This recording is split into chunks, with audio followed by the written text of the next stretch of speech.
नमस्कार बच्चों। मिशन बुनियाद के अंतर्गत हमारा गणित की बुक में हम करने वाले हैं डे नंबर 67 और इसमें हम क्या करने वाले हैं, इन्हें भी जानने और करके देखें। तो चलिए देखते हैं, इनको जानते हैं क्या है इसके बारे में कहा गया है। ठीक है, तो कुछ इस प्रकार से प्यारे बच्चों, तो इसमें दिया है कि मैं हूँ गणित का हीरो, नाम है मेरा जीरो, कहते हैं मुझे शून्य भी, रख ना पाओगे मुझे कहीं भी। यानी ये जीरो के बारे में बताया जा रहा है, जिसको कभी शून्य भी कहते हैं। ठीक है, आगे क्या कहा गया इसके बारे में, अगर रख दिया कहीं भी कर दोगे अर्थ का अनर्थ। यानी अगर देखो जीरो है बच्चों, ठीक है, जैसे अगर एक है, एक के बाद आपने रख दिया तो इसका क्या हो जाएगा, अर्थ हो जाएगा। ठीक है, कहीं अगर इधर उधर आपने रख दिया तो वो अर्थ का अनर्थ हो जाएगा। मेरे अंदर है ऐसा जादू, कर लेता हूँ संख्या पे काबू। ठीक है, जैसे मान लीजिए कोई एक संख्या है, इसके आगे कितने भी जीरो बढ़ाते रहेंगे वो संख्या क्या है, बढ़ती जाएगी। यानी वो संख्याओं पे काबू कर लेता है। और कर दो संख्या से गुणा मुझे, फिर ना मिले वो संख्या तुम्हें। यानी अगर किसी संख्या में जीरो से आप अगर गुणा कर देंगे तो फिर कितना आ जाएगा, जीरो ही आएगा। यानी वो संख्या आपको दोबारा नहीं मिलेगी, क्योंकि जीरो से अगर 5 में गुणा करेंगे या किसी भी संख्या में करेंगे तो जीरो ही आएगा। ठीक है, तो इसमें यही दिया है कि कर दो संख्या से गुणा मुझे, फिर ना मिले वो संख्या तुम्हें, क्योंकि जीरो ही आएगी। चाहो बांटना किसी संख्या में तो बांट नहीं तुम पाओगे, क्योंकि जीरो ऐसी संख्या है कि इसको किसी भी संख्या में बांट नहीं पाएंगे। ठीक है, आगे क्या है, अगर जोड़ दो संख्या में उसे नहीं मैं कुछ कहता। यानी कि किसी भी संख्या में अगर आप जोड़ते हैं तो हमेशा क्या है, वो 5 ही आता है। तो बेटा यहाँ पर मिसप्रिंट है, इसे आप 5 कर लेंगे जीरो की जगह पे। ठीक है, कि अगर जोड़ दो संख्या में तो उसे नहीं मैं कुछ कहता। यानी कि किसी भी संख्या में अगर जीरो जोड़ देते हैं तो कोई फ़र्क नहीं पड़ता, हमेशा वो संख्या ही आती है। ठीक है, आगे देखिए बच्चों, आगे क्या है, अगर घटा दो संख्या से तो भी ना उसको बदलता। यानी कि अगर किसी संख्या में से अगर जीरो को भी घटा देते हैं तो भी कोई फ़र्क नहीं होता, क्योंकि हमेशा क्या है, वही संख्या। तो प्यारे बच्चों, अगर किसी से मैच करते हैं तो वो हमेशा क्या है, वही संख्या ही आती है। ठीक है, कोई फ़र्क नहीं पड़ता है। तो यहाँ पर आप 5 ही कर लेंगे। ठीक है बच्चों, क्योंकि 5 में से अगर जीरो निकालेंगे, जीरो मतलब कुछ नहीं है। ठीक है, तो हमेशा 5 ही आएगा। यहाँ पर मिसप्रिंट था। ठीक है, आगे देखते हैं, जोड़ घटा में संख्या का बन जाता हूँ दोस्त में, और नहीं बदलता उनकी पहचान में। यानी कि अगर जोड़ने घटाने में अगर जीरो से करते हैं तो उसमें कोई फ़र्क नहीं पड़ता है, क्योंकि हमेशा वही संख्या आती है। फिर एक बात का रखना ध्यान, कभी न देना मुझसे भाग। यानी अगर किसी भी संख्या में जीरो से भाग देंगे, ठीक है, वरना जाऊँगा कहीं दूर में भाग। यानी किसी भी संख्या में जीरो से भाग देते हैं तो संख्या कुछ भी हो सकती है, यानी जिसे आप अनंत भी कह सकते हैं। अनंत का सिंबल कुछ इस प्रकार से होता है। ठीक है, तो 5 में अगर जीरो से भाग देंगे तो ये अपरिभाषित, यानी इसको परिभाषित नहीं किया जा सकता है। ठीक है, क्योंकि इसका मान क्या है, कोई भी मान नहीं निकलता है। ठीक है, आगे देखते हैं। अब यहाँ पर आपको बताना है कि आपकी कक्षा में आप अगर बैठे हैं तो उसमें यानी कि कितने सतह हैं, कितने कोने हैं, कितने किनारे, आपको बताना है। तो सबसे पहले हमने इसके पहले की वीडियो में देखा था, आपने देखा था कि कुछ इस प्रकार से क्या आपके रूम होते हैं। ठीक है, अब आपको बताना, क्योंकि ये जो घनाभ के आकार के होते हैं बच्चों, तो इसमें पूछा जा रहा है कि कितनी सतह होती है। तो सतह कितनी होती है बच्चों, एक नीचे का हो गया, एक ऊपर का, एक चारों तरफ का। ठीक है, तो यानी कितने, 6 फलक हो गए यहाँ पर। ठीक है, 6 फलक हो गए। और कितने कोने हो गए बच्चों, 4 कोने नीचे के, 4 कोने ऊपर के, यानी कि 8 कोने यहाँ पर हो गए बच्चों। अब कितने किनारे हो गए, ठीक है, ऊपर के किनारे 4 हो गए, एक नीचे के 4 किनारे और 2 साइड के, यानी कितने हो गए, 12। अब हमेशा ध्यान रखिए कि घनाभ में 6 फलक होंगे और 8 कोने होंगे और 12 किनारे होंगे। ठीक है बच्चों, आगे देखते हैं।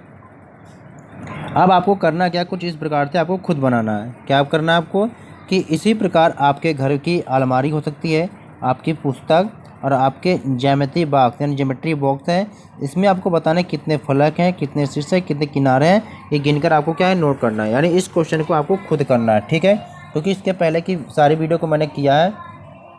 तो प्यारे बच्चे, कुछ इस प्रकार से आपको बना लेना है। ठीक है, अब यहाँ पर करना क्या, आपको लिख लेना है। क्या लिख लेना, अलमारी के लिए लिख लेना यहाँ पर, है ना। यहाँ पर क्या लिख लेंगे, अलमारी,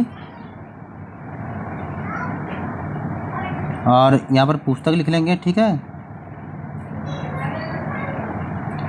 और नीचे आप लिख लेंगे क्या है, बॉक्स। ठीक है, ज्योमेट्री बॉक्स लिख लेंगे आप। और यहाँ पर क्या, उसके आप निकालेंगे कितने फलक हैं,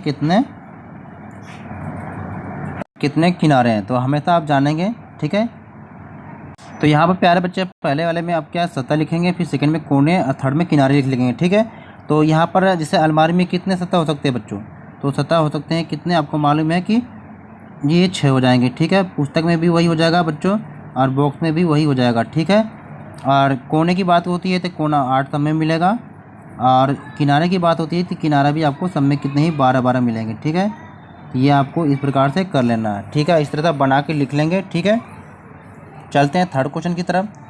थर्ड क्वेश्चन यहाँ पर कुछ इस प्रकार से दिया है कि पीने की पानी की, है ना, पीने की अगर पीने के पानी के गिलास का चित्र नीचे बनाया है, आप भी बनाइएगा और फिर इसे उल्टा करें, इस प्रकार से उल्टा करके, ये पानी का गिलास है, इसको इस प्रकार से उल्टा किया गया है। अब सोचिए कि अगर इस गिलास का अगर यह तल नहीं होता, यानी ऊपर क्या है, अगर हम इसे उल्टा कर देते हैं इस प्रकार से, ठीक है, इसको हम थोड़ा नुकीला कर देते हैं कीप के आकार के, यानी यहाँ पर तल ना हो, जैसे ये तल है जिसको हम रखते हैं, अगर यह ना होता फिर क्या होगा, अब आगे देखिएगा। तो हम इसे सीधा रख पाते हैं, क्योंकि इसको आप सीधा रखते तो नहीं रख पाते हैं, तो यहाँ पर लिखेंगे नहीं। ठीक है, अगर यहाँ पर तल नहीं होता तो हम इसको सीधा नहीं रख पाते हैं। ठीक है, यह आपकी टोपी के आकार के जैसा दिखता है। देखो बच्चों, ये आपके इस प्रकार से टोपी के आकार का दिखता है, क्योंकि आपने बहुत सारी कैप लगाई होगी, बर्थडे कैप लगाई होगी, तो यहाँ पर लिख सकते हैं कि हाँ, क्योंकि यह टोपी के आकार का दिख रहा है। ठीक है, आगे देखते हैं। यदि इस टोपी को ऊपर से काट दें तो क्या गिलास के जैसे दिखेगी, यानी देखो ये टोपी के आकार का है बच्चों। ठीक है, अगर हम इसको इस प्रकार से काट देंगे तो ये क्या है, गिलास के आकार की दिखेगी, है ना, तो लिखेंगे हाँ, क्योंकि यह काटने के बाद क्या है, यह गिलास के आकार की दिखेगी। आगे क्या है, इस गिलास की जैसी आपके घर में और कौन कौन सी आकृति हो सकती है। तो बच्चों आपको ध्यान रखना है कि मान लीजिए ये गिलास किस इस आकार के है। ठीक है, अब इस आकार के अगर है तो इस आकार में पूछा जा रहा है कि आपके घर में कौन कौन सी आकृति हो सकती है। ठीक है, तो आपको प्यारे बच्चों इस प्रकार से आपको बताना है। तो देखो ये कुछ बाल्टी की तरह दिख रही है। ठीक है, तो आप लिख लेंगे। ठीक है, कुछ भी लिख सकते हैं, बाल्टी लिख लीजिए। ठीक है, और भी क्या हो सकता है बच्चों, और मग भी हो सकता है। ठीक है ना, मग को ले लीजिए, और बहुत सारी ऐसी चीज़ें हो सकती हैं जो इस आकार में, तो ये आपको अपने घर में देख के लिख लेंगे। ठीक है, आगे देखिए अगले क्वेश्चन में कि इस गिलास की जैसे आकृति को गणित की भाषा में क्या कहते हैं। तो प्यारे बच्चों, इस आकृति को गणित की भाषा में क्या कहते हैं, तो गणित की भाषा में इसे कहते हैं बच्चों छिन्नक। ठीक है, क्या कहते हैं, छिन्नक। तो यहाँ पर लिख लेंगे इस प्रकार से छिन्नक। आगे देखते हैं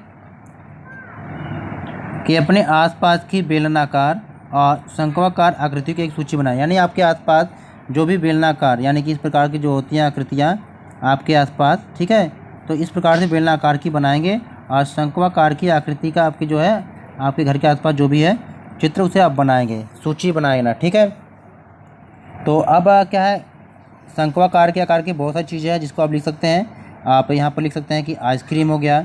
ठीक है, आइसक्रीम लिख सकते हैं आप, कीप लिख सकते हैं, बर्थडे टोपी लिख सकते हैं बच्चों, और बहुत सारी ऐसी चीज़ें जो किस आकार की होगी आप उसे लिख सकते हैं, और बेलनाकार की बहुत सारी भी चीज़ें हैं लिख सकते हैं आप। ठीक है, तो इस क्वेश्चन का आंसर आप लिख लेंगे। उम्मीद करते हैं कि आपको ये वीडियो समझ में आ गई होगी। कोई भी चीज़ अगर समझ में नहीं आता है तो आप पूछ सकते हैं। ठीक है, और वीडियो को लाइक शेयर जरूर करें, और चैनल पर नए हैं तो सब्सक्राइब करें।